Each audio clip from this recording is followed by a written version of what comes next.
Hi, it's Tuesday and I'm glad you're here. We're looking at Hebrews 6:12 where it says, "Don't be slothful or lazy, but be followers of those who through faith and patience inherit the promises." Yesterday I started talking about not being slothful, and I didn't even get to what I wanted to talk about.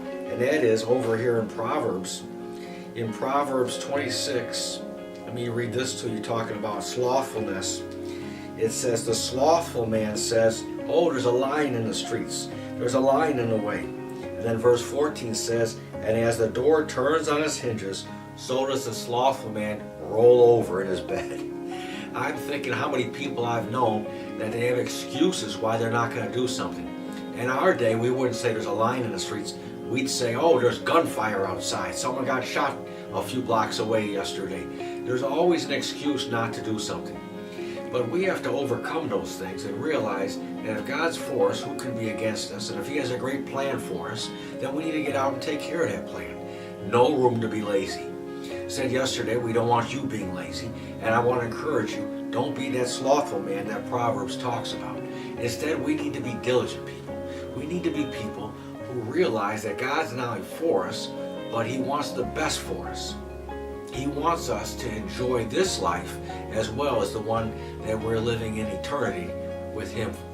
I need to make sure that we get this word in us. So that's why this verse says, don't be lazy.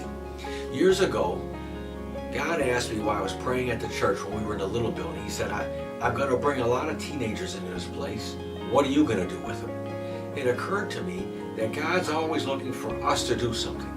He's not satisfied with us just thinking ideas and meditating on things. He wants some action.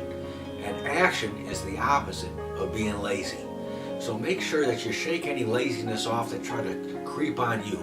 And find out, what do you want me to do, Lord? And even in the practical sense of your home, shake off anything that's causing you not to get the job done at home. Take care of what you have. Take care of your kids if you have kids. Take care of your job if you have a job. Do your best in school. Shake off any laziness that tries to wrap itself around you, because that's the first step to getting the promises of God. And you know God wants the best for you.